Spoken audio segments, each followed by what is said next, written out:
Hey guys, welcome back to another episode of the Embroidery Insider Podcast. And in this episode, we went around and asked embroiderers what they wish they would have known before starting an embroidery business. So stick around and find out the answers.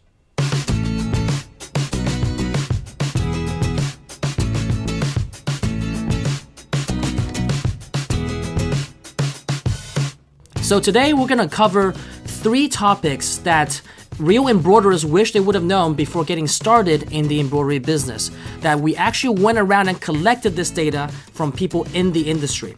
Now, before we get started, this is a segment that we're doing called Things You Wish You Knew. So make sure to rate this episode and subscribe to our podcast if you want more episodes like this. Now, the first thing that embroiderers wish they knew is digitizing. This is something that not a lot of people know what it is before getting started in the embroidery business, so I want to kind of educate you guys a little bit on this topic. Digitizing is the process of turning an image that you want to embroider into a stitch file format that the machine can actually read so that it can embroider that image using stitches and threads. This process is usually done using a digitizing software, kind of like a design software that is specialized to turn designs into a digitized format. There is a learning curve with this type of software, just like with any software such as Photoshop or Adobe Illustrator, and there are professional digitizers out there that do this for a living. So the thing that most people struggle with is, should I do this in-house on my own and climb that learning curve, or should I outsource this to someone else? And the answer is, it really depends on the stage of your business and what your needs are. Because of the learning curve that exists with digitizing software, it will take you time to ramp up learning this software and get to a stage where you can digitize confidently on your own. On the other side, there are professional digitizers that actually offer this type of service for a very affordable cost. There are logos that people can do for $10 to $20. For example, like a left chest logo that's very simple and maybe under 10,000 stitches. That's something that professional digitizers can do for you for a very affordable price without you having to invest time and learning the software. This is especially important for people that are starting out in the embroidery business, where I think, in my personal opinion, and the advice that I give to them is that you should really focus on the craft, right? Because if you're brand new to this business, to this industry, you want to focus first on the craft of mastering the actual embroidery. So operating your machine, knowing your tensions, knowing what makes good quality embroidery onto your products before kind of taking on the digitizing part. That's something that you can do later on. You always have that option to do that later on should you choose. Now, as you grow, that's a decision that you need to make as to whether you want to do that in-house and kind of keep some of that profit margin, or continue to outsource to someone else where they can do it much faster and at a very affordable price. Obviously, you lose the control of some of the designs and the digitizing and the quality if you outsource it versus doing it on your own. So you have to kind of balance that trade-off depending on the stage of where your business is at. But most importantly, and the general advice I give to people, is that if you're starting out in the embroidery business, it definitely benefits you because of the vast range of resources that are out there for digitizing. The professional digitizers can do the design for you at a very affordable price. Focus your limited time as you're starting out on the actual embroidery and mastering that, so that you can be confident in providing a quality product to your customers. So that's one thing that people have mentioned, that they wish they knew kind of how to decide the point about digitizing, how to make that decision about digitizing when they're first starting out, because I think this is a very overlooked topic in embroidery. Now, the second thing is pricing, and this is a topic that embroiderers ask a lot, whether it's on our Facebook groups, on forums, or in our live AMAs. People ask how to price my item properly so that I am making a good enough margin, but I'm also being competitive. And actually, if you guys stick around to the end of this episode, we have a link that we will provide to you in terms of a hour-long webinar that actually shows you in-depth processes on how to price your items and the factors that go into determining your profitability in pricing your items. So I will kind of go over the general concept and the overall thought process that you should be taking with regard to pricing your items. First and foremost, there's a rule that a general rule of thumb that embroiderers use when pricing their items, and it's called the stitch count rule. And it basically says you charge $1 per 1,000 stitches that's in your design that you're trying to embroider. Now, that's a very common rule that if you search around, people have mentioned that is the general rule of thumb that they go by when pricing their items. But I'm here to tell you that might not always be the best way of thinking about your pricing, because using that rule, you can sometimes and most of the time underprice your items and then undersell yourself for the services that you're providing. And the reason being, if you only take into account the number of stitches in the design, you're not really factoring in the time that it takes to actually do the design. You're treating all stitches as being created equal, when different types of items and different types of design take longer or could take shorter, and that should be the main driver of your pricing scheme. So the way that we teach pricing here is you should be pricing based on time. Everything that you price for your embroidery services should be based on time. You should have a good understanding of how long it takes you to do a particular type of item. For example, embroidering a hat is going to be at a different speed, at a slower speed than embroidering a polo shirt. Hat designs tend to be a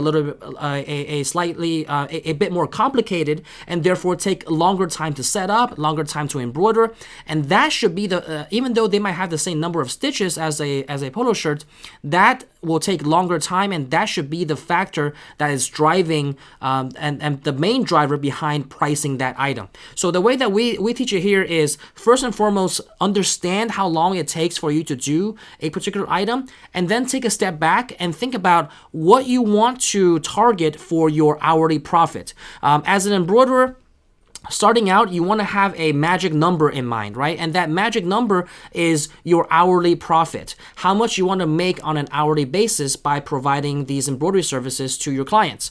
And a general rule of thumb that I start out with is, if you're starting out with just a single head machine, maybe a good and solid target, it would be $50 in profit per hour, right? So let's just use that as an example. If we do $50 per hour, that's a pretty good profit margin for the hour that I put in.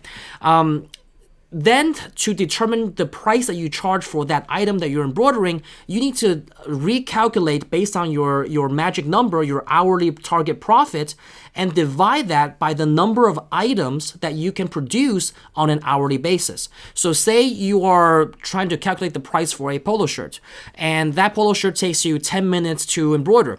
Over the course of an hour, you can do 6 of those polo shirts in an hour. If your hourly target is $50 in profit, you divide 50 by the number 6, which is the number of polo shirts that you can produce on an hourly basis.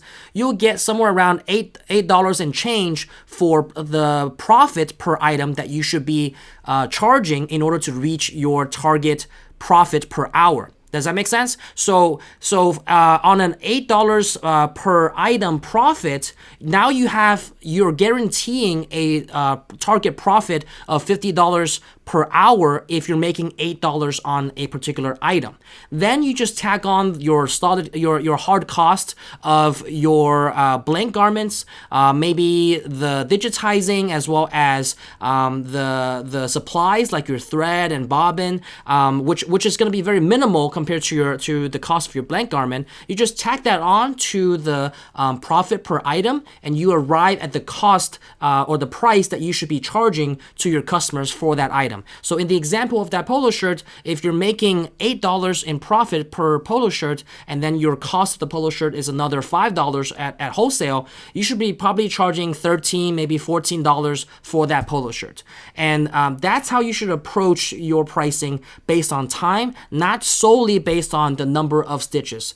Because if you solely based on number of stitches, you're gonna underprice most of the time. And while being competitive, you are selling yourself short and losing money on each order that you're taking on. So again, I mentioned before that we do have a webinar that dives into this pricing topic in depth as to the factors that go into pricing an item. So if you want to check that out, the link is somewhere in the description below. I encourage you to check it out if you want to learn more about this particular topic. Now, the third thing that a lot of embroiderers mentioned that they wish they would have known is that they should have probably started out with more than a single head. Now, what I mean by that is most embroiderers think that as they're starting out, they want to mitigate the risk and start out with something small, right? Maybe something that has fewer needles, maybe a machine that has fewer needles, maybe a smaller machine so it doesn't cost as much. But a lot of people, what they realize maybe 2-3 months into their business is that the demand for embroidery is there, and people are asking for more and more things that they can't fulfill because of the limited capabilities of the machine that they just bought. What they found out is that they're quickly outgrowing that the machine, the unit that they just purchased and the investment that they just made. So we kind of surveyed a lot of embroiderers in our group, and they mentioned that, you know, as they kind of kickstarted their business, as business took off, what they've realized is the machine that they had cannot fulfill certain types of orders because maybe the embroidery area is too small, maybe the speed is too slow, and most importantly, the number of heads. They wish they could have gone with a 2-head maybe when they started out, because they didn't anticipate the volume of orders that they were going to receive from customers when they start in this industry. So the one thing that I would stress to newcomers and people that are looking to get into this business, or for people that are thinking about pulling the trigger and jump starting their embroidery business, is that don't think about only what you have now. Think about the demand and the type of orders that you should be receiving if you put in the right effort and the right processes 3 to 6 months from now, right? And plan for that. As any good business owner should know, you should really plan and think about the future. If you're only thinking about what's in front of you now, you might be limiting yourself a few months into starting this new venture or growing this business.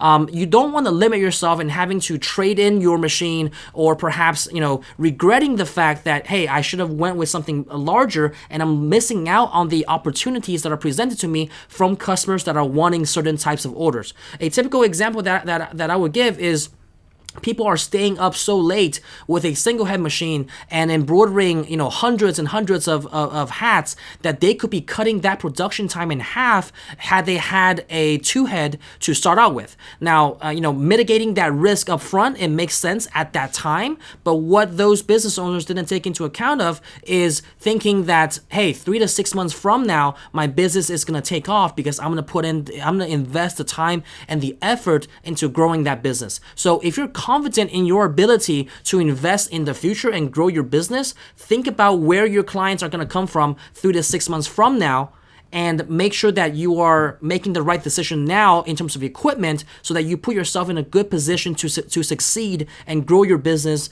down the road, not just what's in front of you right at this moment.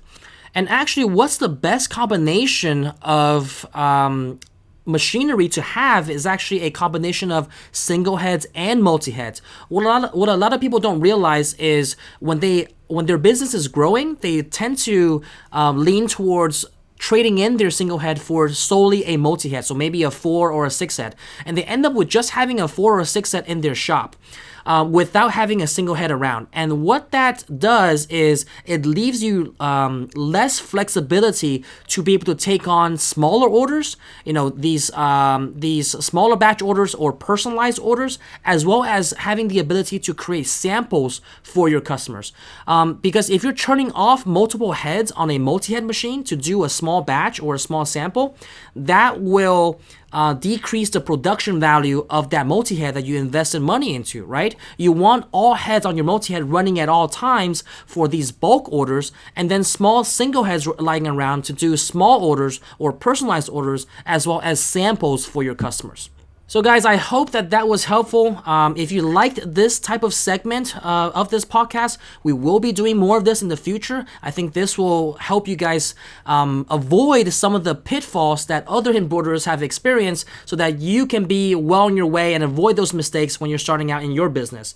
Make sure to subscribe to our podcast and rate the podcast if you want more episodes like this. And also remember the resources that I've told you before about diving into pricing in depth. Make sure to check out that link below if you are more interested in learning about pricing in detail, as well as join our Embroidery and Custom Apparel Mastery Facebook group that's absolutely free, and over 10,000 embroiderers and custom apparel decorators in there sharing different advice and their experiences so that you can learn more and be a part of the overall community of people, as well as make sure to check out our YouTube channel and subscribe to Embroidery Hub so that you can get the how-tos and the techniques of how to get projects from start to finish. So I hope that was helpful. Looking forward to talking to you guys the next time.